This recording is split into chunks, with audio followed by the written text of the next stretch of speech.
Cerita novel romantis. Cinta Satu Rumah dengan Majikan. Bab 16. Diberi izin pulang ke kampung.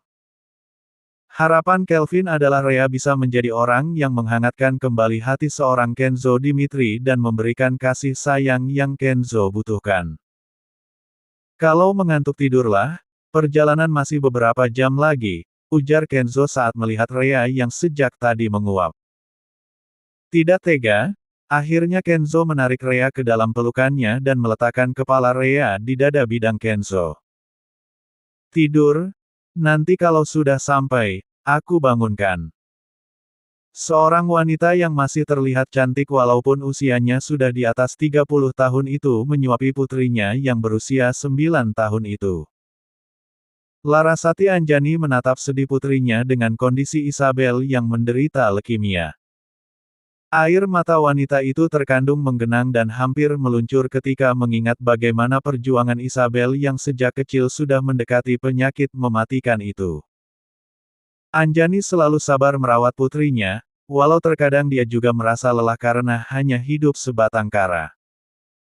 Kondisi keuangannya semakin sulit dan harta yang ditinggalkan oleh suaminya juga hampir habis. Anjani sekarang hanya hidup berdua dengan putrinya. Suaminya meninggal setahun yang lalu karena penyakit kanker. Kedua orang tuanya sudah meninggal lama, begitupun kedua orang tua Farel, suami Anjani yang menikahinya 10 tahun yang lalu karena hamil duluan. Ya, sebenarnya Anjani meninggalkan Kenzo bukan karena masalah penyakit pria itu yang dulu mengidap penyakit depresi akut. Tapi karena Anjani telah hamil anak dari sahabat kuliahnya. Anjani tahu jika itu anak Farel karena selama bersama Kenzo, laki-laki itu menggunakan pengaman. Maka dari itu, Anjani memilih Farel yang mau bertanggung jawab dengan kehamilannya dan meninggalkan Kenzo di saat lelaki itu tengah terpuruk karena kematian ayahnya. Ma, Abel mau main ke plaza, boleh kan? Anjani mengelus rambut putrinya yang semakin pendek itu. Iya sayang. Besok kita ke plaza, sekarang Abel makan dulu ya. Isabel menggeleng pelan. Abel mau sekarang ke plazanya, ujar gadis kecil itu cemberut. Sebenarnya Anjani tidak ingin Isabel pergi kemana-mana dulu, mengingat bagaimana kondisinya yang belum lama ini drop dan harus menginap di rumah sakit selama 5 hari. Besok ya sayang, ini sudah sore, sebentar lagi malam.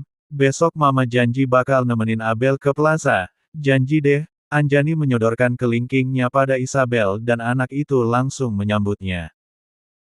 Janji ya, Ma. Iya sayang, sekarang mam dulu, ini kamu udah telat makan siangnya, ujar Anjani. Akhirnya Isabel mau membuka mulutnya dan itu membuat Anjani lega. Nak, Mama akan berusaha agar kamu mendapatkan donor sumsum tulang belakang. Biar bagaimanapun Mama akan melakukan apapun untuk kesembuhanmu, batin Anjani. Kesempatannya hanya bekerja sama dengan Kenzo, lusa dia akan melakukan pertemuan resmi dengan pihak Benedict Corporation. Anjani berharap banyak jika Kenzo akan mau menolongnya. Rhea membuka matanya dan melihat sekeliling, ternyata dia masih berada di dalam mobil. Memang kampung halamannya sangat jauh, bahkan ketika Rhea sudah tidur nyenyak saja mereka belum sampai. Sudah bangun? Tanya Kenzo yang merasakan pergerakan Rhea. Iya Tuan, apa tidur saya lelap sekali ya, Tuan pegal tidak? Tanya Rhea. Karena sejak terlelap sampai bangun dia berada di pelukan Kenzo. Lumayan, nanti ganti kamu yang mijitin, jawab Kenzo menatap depan.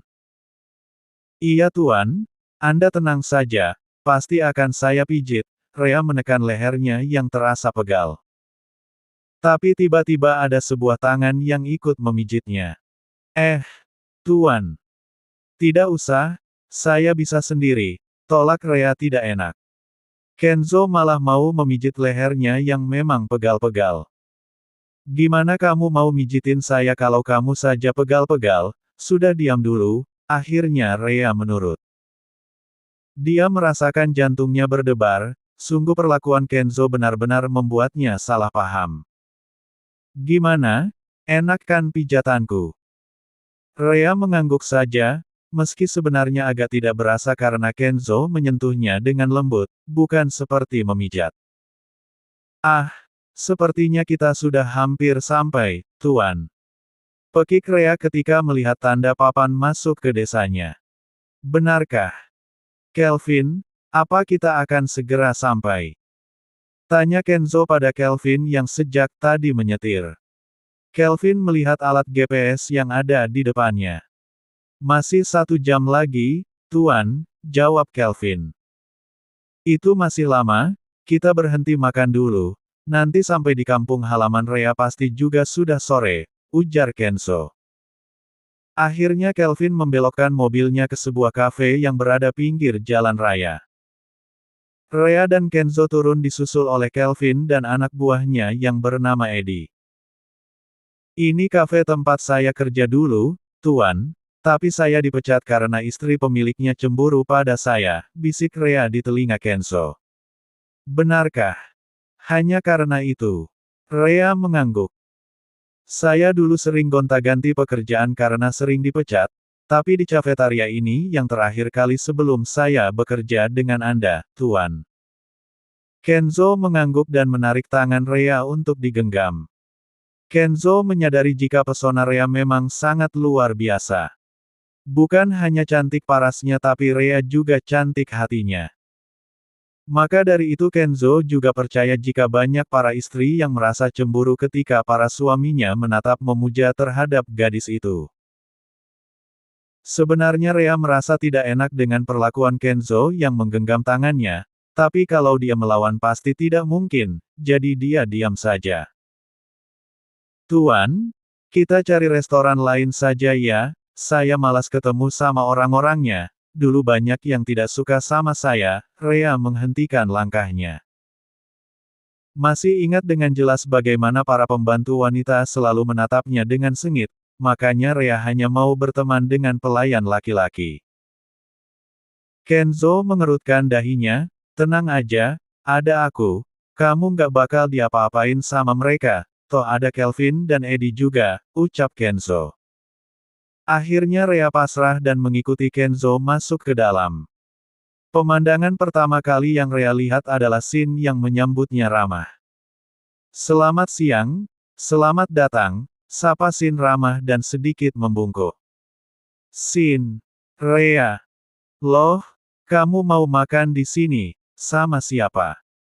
Tanya Shin saat melihat tangan Rea digandeng oleh seorang pria yang terlihat bukan seperti pria biasa. Sama Tuan Ken, Tuan Kelvin dan bodyguard Tuan Ken, jawab Rea jujur. Silahkan Tuan, ada tempat VIP di kafe ini, apakah Anda berminat? Tanya Shin pada Kenzo. Kenzo menatap Rea, seakan bertanya apakah Rea mau makan di VIP atau di tempat biasa. Jika orang lain yang melihat pasti mereka akan salah paham dan mengira jika mereka adalah pasangan kekasih. Di tempat biasa saja Tuan, jawab Rea. Akhirnya Shin mengarahkan ke tempat yang sesuai dengan mereka yang terlihat seperti orang kaya. Rea, Kenzo dan kedua orang kepercayaan Kenzo duduk di meja yang dikhususkan untuk 4 orang itu. Rea, kamu kemana aja? Seru seorang pembantu laki-laki saat meladeni mereka. Dio. Rea berdiri dan bersalaman dengan mantan sahabatnya di kafe itu. Aku senang sekali bisa lihat kamu lagi. Dio akan memeluk Rea tapi langsung ditahan oleh Kenzo. Aku mau makan di sini, bukan untuk acara kangen-kangenan. Ujar Kenzo ketus. Dia tidak senang karena sejak tadi para lelaki di tempat itu menyapa Rea dengan wajah berbinar. Maaf, Dio, aku harus makan. Ada Tuan. Aku tunangannya, jadi jangan ganggu tunangan saya. Rea menatap bingung ke arah tuannya yang sejak tadi hanya cemberut saja. Rea tidak tahu kenapa Tuan Kenzo bersikap seperti itu. Setelah acara makan tadi akhirnya mereka melanjutkan perjalanan, Tapi ada perasaan yang mengganjal di hati Rea. Rasanya Tuan Kenzo menjadi semakin pendiam dan auranya terlihat menakutkan. Rea sejak tadi gelisah dan ingin tahu apa yang terjadi dengan Tuan Ken. Akhirnya setelah berdiam cukup lama dan situasi yang tiba-tiba berubah jadi sangat canggung, Rea memberanikan diri bertanya pada Kenzo. Tuan, kenapa Anda sejak dari restoran tadi hanya diam saja? Apakah Tuan sakit? Tanya Rea yang kini sudah sepenuhnya menghadap ke arah Kenzo. Kelvin yang mendengar pertanyaan Rea hampir saja menyemburkan tawanya. Ternyata Rea memang sangat tidak peka, wanita itu terlalu lugu dan polos sehingga tidak mengetahui jika suasana hati Tuan Kenzo menjadi buruk karena cemburu. Kenzo masih diam, dia malah berpura-pura sibuk dengan gawainya, dan itu tentu saja membuat Rea semakin jika suasana hati tuannya itu sedang buruk. Sedangkan Kenzo sendiri entah mengapa dia sejak tadi memang merasa sedikit marah terhadap pembantu pribadinya itu. Kenzo tidak tahu apa penyebabnya, hanya saja dia merasa tidak suka saat melihat Rea akrab dengan lelaki lain bahkan mereka terlihat begitu dekat. Tuan, kalau sakit mending kita mampir ke apotik untuk mencari obat, ujar Rea lagi. Kenzo menghela nafas, sungguh dia memang marah dengan Rea karena masalah tadi. Bukan karena dia pusing atau apapun. Aku tidak apa-apa, hanya sedang memantau pekerjaan lewat ponsel, jadi kau tidak perlu khawatir, jawab Kenzo mengangkat tangannya mengelus lembut rambut Rea. Kenzo tidak suka melihat tatapan khawatir Rea, dia tidak bisa juga berlama-lama merajuk seperti ini. Oh, saya kira Tuan sakit, Kenzo tersenyum dan menggeleng pelan. Entah kenapa dia sangat suka dengan perhatian dari Rea. Wanita yang sudah mencuri perhatiannya sejak awal masuk ke kediamannya. Sebentar lagi sampai Tuan, nanti belokan itu terus lurus saja, ada perempatan ambil kiri dan rumah saya di belakang musola, ujar Rea antusias. Kelvin sedari tadi tersenyum melihat kedua orang di kursi belakang itu. Pria itu merasa jika Rea benar-benar gadis yang tulus dan jujur. Gadis itu akan berkata tidak dan iya jika di dalam hatinya itu yang dipilih. Kelvin juga merasa jika Kenzo suka dengan Rea, karena selama ini belum ada yang pernah diperlakukan seperti itu oleh Kenzo. Kenzo tidak pernah mengantarkan pelayannya pulang hanya untuk menjenguk ibunya. Tapi dengan Rea, Kenzo terlihat berbeda, semua tentang gadis polos itu adalah murni dari hati tuannya. Setelah beberapa saat, akhirnya mereka sampai di halaman rumah Rea yang memang berada di belakang musola. Tapi rumah itu berada di depan jalan yang masuk ke dalam gang sehingga mobil pun bisa masuk. Mendengar suara mobil yang datang membuat Mea yang berada di dalam rumah langsung membuka pintu, dan alangkah terkejutnya saat gadis yang masih berseragam SMA itu melihat siapa yang datang. Kakak! Seru Mea berlari ke arah Rea. Rea langsung memeluk adiknya erat, dia begitu rindu dengan saudari satu-satunya itu. Kakak kok nggak kasih kabar kalau mau pulang? Loh, nomor kamu aja nggak bisa dihubungi, gimana kakak kasih kabarnya? Mea langsung menepuk jidatnya. Maaf kak, ponsel Mea hilang dan baru beli kemarin, itu pun dengan uang yang ditransfer sama kakak, tapi sayangnya Mea nggak hafal nomor kakak, jawab gadis manis itu dengan memperlihatkan deretan gigi putihnya. Ehem. Di belakang Kenzo berdeham. Ya Allah, sampai lupa Tuan, mari silahkan masuk di gubuk saya, mari Tuan Kelvin dan Tuan Eddie, Rea mempersilahkan masuk tamunya. Ibu lagi apa Mi? Baru istirahat kak, tadi selesai mandi, makanya Mea belum sempat ganti baju, jawab Mea. Rea melangkah cepat menuju ke kamar ibunya, dia melihat sang ibu yang tengah berbaring sambil menutup matanya.